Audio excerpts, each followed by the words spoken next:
الله عليه النعمة من خواص الأمة يطرق وفي أمة سجد بها المسعود ومشاركة لها في هذا الصفات الممدوح صلى الله عليه بذلك سيدة مريم وسيدة آسيا ومعهما من الرزق ما قسم الله له من الشرف بالقسمة الوافية هذا الوقت الذي رتب الله على حضوره وجود هذا المولود خلق صبح الكمال من النور نمل فبرز الحامد المحمود مذعنا الله بتعليم والسجود صلى الله على محمد صلى الله عليه وسلم صلى الله على محمد صلى الله عليه وسلم يا نبي سلام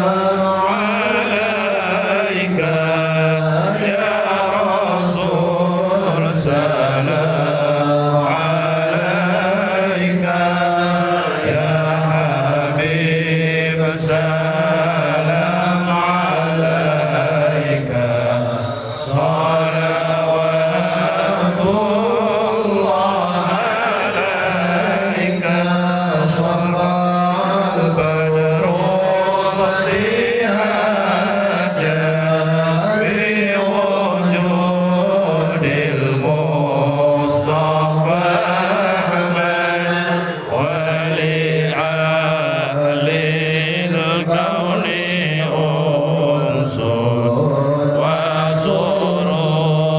وسرور قد تجنى الله يا نبي سلام عليك يا رسول سلام عليك يا حبيب سلام عليك صلوات الله عليك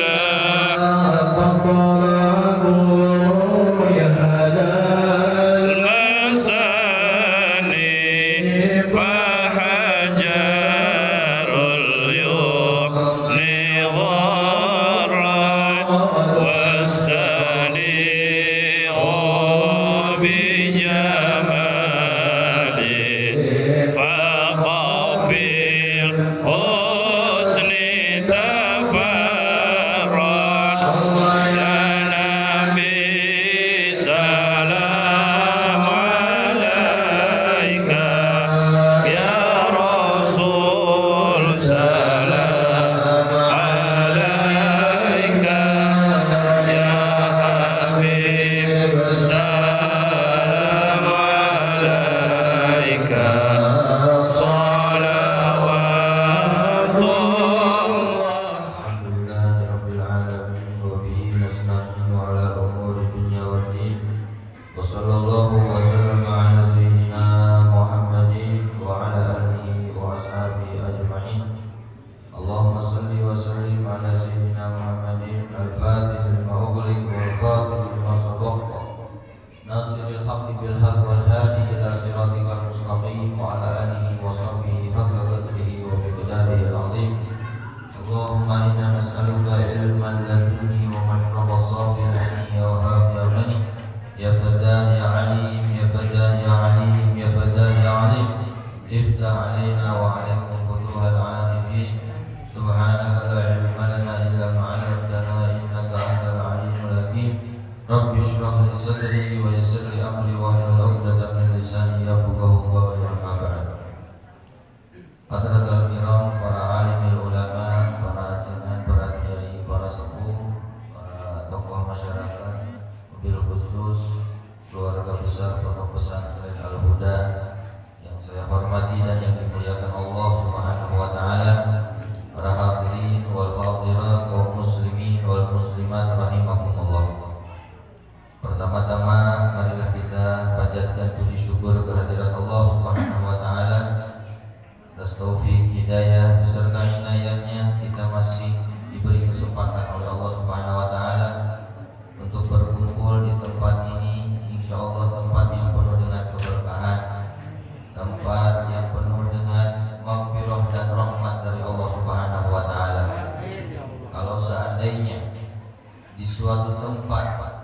dibacakan ceritanya para wali Allah, orang-orang soleh, itu Allah Subhanahu wa Ta'ala akan menurunkan rahmat.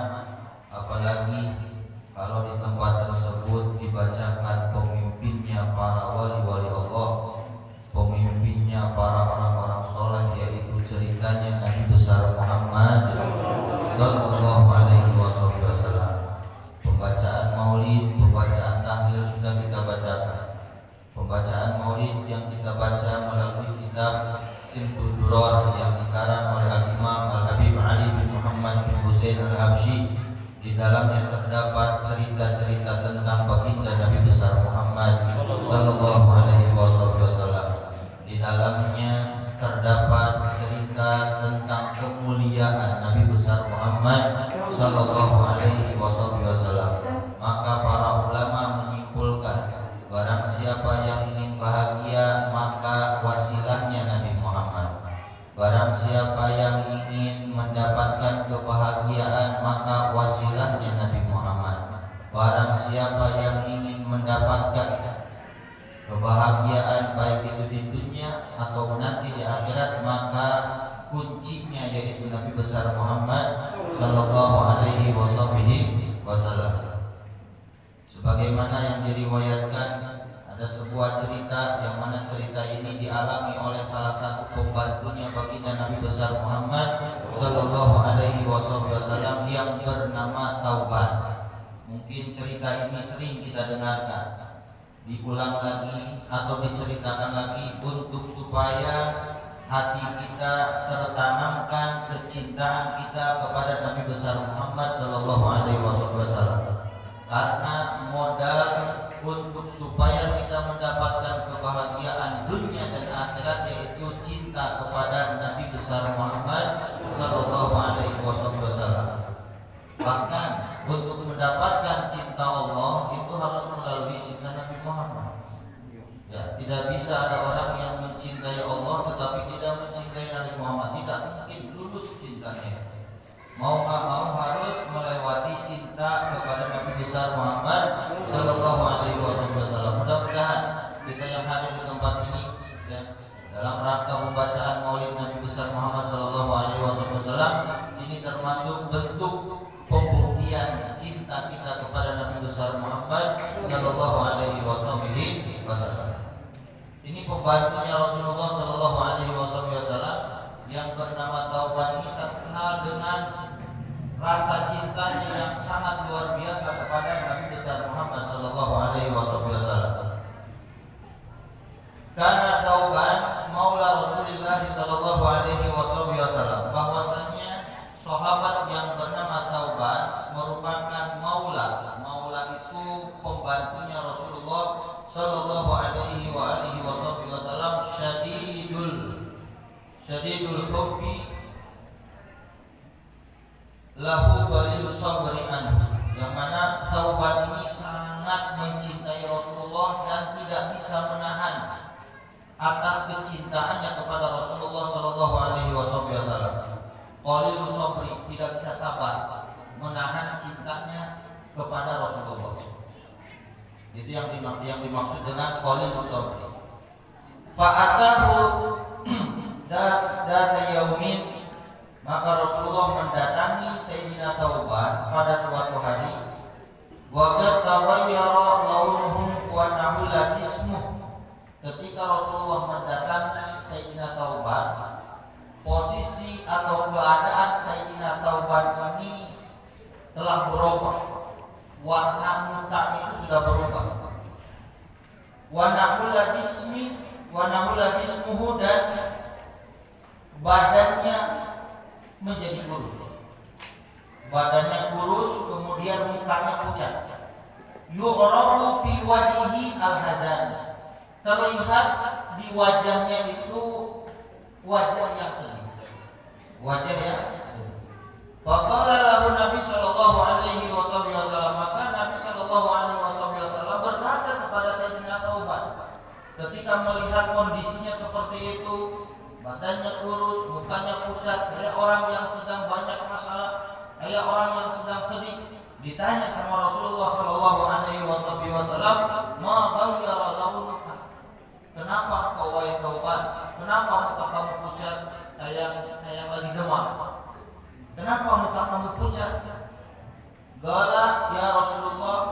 Maka Sayyidina Thawban berkata, ya Rasulullah, ma bi dhurrun wala waj'un ghayra anni idza lam araka ishtadtu ilaika wastauhashtu wahsyatan syadidatan hatta alqaka. Ini alasannya yang membuat muka Sayyidina Thawban ini pucat dan yang membuat badan Sayyidina Thawban ini menjadi kurus. Ini alasannya. Ya Rasulullah, saya tidak sakit, saya tidak punya masalah, saya tidak punya hutang, saya tidak memiliki wajibun, sakit yang saya alami di dalam badan saya. Ghairani, akan tetapi saya idza lam araka, apabila tidak melihatmu satu hari, ishtaqtu ilaika, saya sangat rindu kepadamu. Kalau satu hari saya tidak melihat wajahmu ya Rasulullah, maka saya sangat merindukanmu. Ishtaqtu ilaika wastauhashtu wahsyatan sadidatan, dan ketika saya tidak bisa melihat wajahmu di suatu hari, dan timbul di dalam hati saya rasa takut yang sangat besar. Kenapa? Satu hari tidak ketemu sama Rasulullah. Kalau satu hari itu tidak ketemu dengan Rasulullah, timbullah rasa takut yang sangat besar yang muncul dari hatinya. Itulah yang menyebabkan Sayyidina Thawban berbadan kurus dan bermuka pucat, karena rasa takut yang keluar dari dirinya. Penyebab rasa takutnya itu kenapa? Ini diceritakan oleh Sayyidina Thawban. Wastauhashtu wahsyatan sadidatan, dan saya merasa takut dengan takut yang sangat besar, hatta algoka, sehingga saya bisa melihat wajah kamu. Jadi apa yang saya rasakan, pucat ini, kurus ini, kayak orang yang sedang sakit ini, bisa sembuh dengan melihat wajah ya Rasulullah. Itulah Sayyidina Thawban, ya, yang memiliki rasa cinta yang sangat besar kepada Rasulullah Sallallahu Alaihi Wasallam. Tsumma dzakartul akhirah. Ya, Sayyidina Thawban pikirannya panjang, yang dipikirkan kehidupan akhirat. Ya, yang dipikirkan itu adalah kehidupan akhirat. Kemudian ya Rasulullah, saya teringat akan kehidupan saya nanti di akhirat, bagaimana nasibnya. Wa akhafu alla araka hunak, dan saya takut di akhirat saya tidak bisa melihatmu ya Rasulullah. Itu yang saya takutkan. Di akhirat saya takut tidak bisa melihat wajahmu. Bukan takut dimasukkan neraka, bukan. Tetapi saya takut di akhirat tidak bisa memandang wajahmu. Karena kunci kebahagiaan kita nanti di akhirat, kita harus melihat mukanya Rasulullah. Kita harus bertemu dengan Rasulullah. Kunci supaya kita mendapatkan kebahagiaan di akhirat, kita harus bertemu, melihat wajahnya Rasulullah. Kata Rasulullah apa? Wailun liman lam yaron yaumal qiyamah. Celaka bagi orang yang tidak bisa melihat pada hari kiamat. Berarti kalau tidak mau celaka harus melihat Rasul Sallallahu Alaihi Wasallam. Ini Sayyidina Thawban memikirkan akan kehidupannya akhirat. Ya Rasulullah, saya takut bagaimana nasibku di akhirat nanti. Yang saya takutkan, saya takut tidak bisa melihatmu di akhirat nanti. Kalau saya masih hidup, engkau masih hidup ya Rasulullah, ketika suatu hari saya tidak melihatmu, saya akan cari kamu. Kemanapun engkau ada, saya akan ikuti. Yang penting satu hari itu saya harus melihat wajahmu ya Rasulullah. Tapi nanti di akhirat saya tidak tahu nasib saya bagaimana. Li'anni araftu, kata Sayyidina Thawban, karena saya tahu annaka turfa'u ma'an nabiyyin. Karena saya tahu ya Rasulullah bahwasanya engkau nanti di akhirat akan dikumpulkan, akan diangkat tempatmu bersama para nabi. Turfa'u ma'an nabiyyin, akan dikumpulkan bersama para nabi, para rasul di tempat yang sangat tinggi sekali. Wa inni, dan saya indah qaulul jannah, apabila saya masuk surga, kata Thawban, apabila nanti saya masuk surga, kuntu fi manzilatin hiya adna min manzilati, tentunya surga saya pastinya di bawah surga kamu ya Rasulullah. Engkau di surga yang paling atas, kalaupun saya di ditakdirkan oleh Allah masuk surga, tentunya surga saya pasti di bawah surgamu dan saya tidak bisa melihatmu. Buat apa saya berada di dalam surga kalau tidak bisa melihatmu ya Rasulullah? Sampai segitunya, orang yang penting masuk surga ya, penting masuk surga ya. Ini masanya Thauban sampai berpikiran sampai ke sana. Kalaupun saya dimasukkan ke dalam surga, tentunya surga saya pasti akan berada di bawah surga kamu ya Rasulullah, dan saya tidak akan bisa melihat kamu ya Rasulullah. Itu kalau saya masuk surga. Ya. Wa illam adkhul jannah.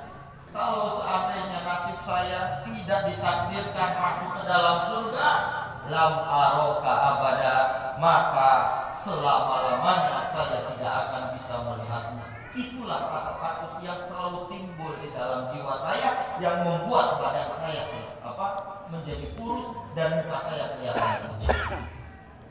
Sekarang kita yang bikin hati kita pucat atau muka kita pucat atau kelihatan banyak masalah itu kalau belum lihat apa? Kalau belum lihat apa? Kalau Sayyidina Thauban, kalau sehari nggak lihat Rasulullah pucat muka. Kalau kita muka kita pucat pasti nggak lihat apa? Ya. Nah, kalau ibu-ibu, kalau saya satu hari nggak lihat Quran, muka saya pucat. Tuh ibu-ibu. Ya, harus tahu. Satu hari nggak lihat Quran, kayaknya ada yang kurang di dalamnya. Kayak gitu nggak? Kayak gitu nggak? Ya, mudah-mudahan kayak gitu. Jadi mau nggak mau harus lihat Quran. Inilah Sayyidina Thauban. Kalau saya tidak masuk surga, selamanya saya tidak akan bisa melihatmu ya Rasulullah. Maka Rasulullah bingung, bagaimana ini menjawab Sayyidina Thauban? Ya. Maka ketika Rasulullah mencari jawaban yang pas dengan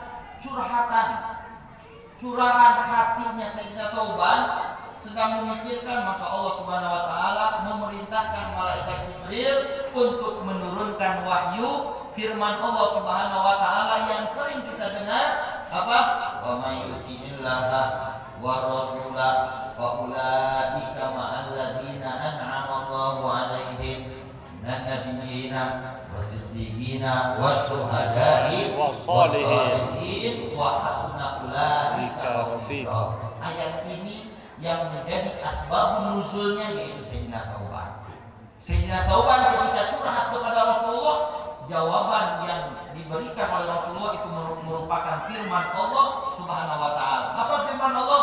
Wa may yuti'illah, barang siapa yang taat kepada Allah, wa rasulah, dan barang siapa yang taat kepada Rasul, faulaika, maka mereka ma'alladina, akan dikumpulkan bersama orang-orang an'amallahu alaihim, yang telah Allah berikan kenikmatan kepada mereka, minan nabiyyin, dari para nabi, wasiddiqin, dan orang-orang yang jujur, wasyuhada, dan orang-orang yang mati syahid.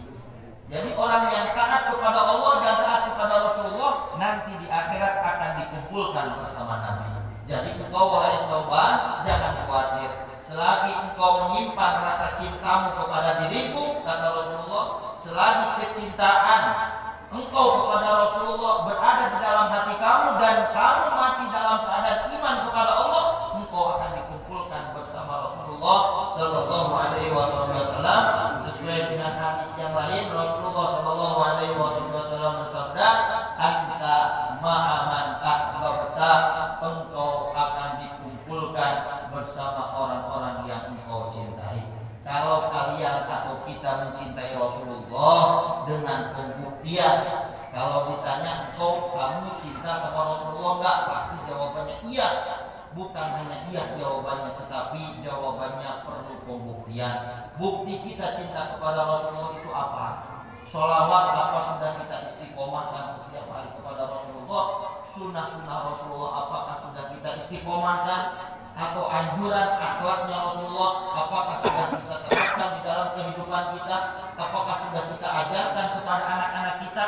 Rasulullah menginginkan bukti cinta kita.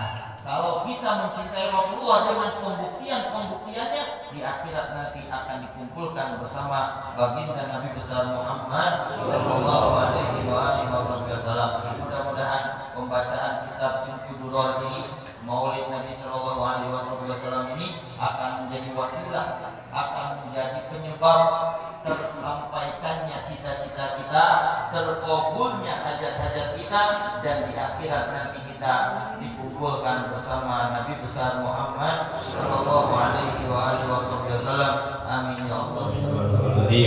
Allahumma ighfir ummati sayyidina Muhammad, Allahumma arham ummati sayyidina Muhammad, Allahumma astur ummati sayyidina Muhammad, Allahumma astur ummati sayyidina Muhammad, Allahumma aslih ummati sayyidina Muhammad, Allahumma farrij ummati sayyidina Muhammad, Allahumma aghfir ummati sayyidina Muhammad, rabbana fid dunya hasanah wa fil akhirati hasanah wa qina adzabannar. Wa sallallahu ala sayyidina Muhammad nabiyil ummi wa alihi wasallam. Subhana rabbika rabbil izzati amma yasifun. Salamun alal mursalin wa alhamdulillahi rabbil alamin. As'aluka al-ijabah wal barakah.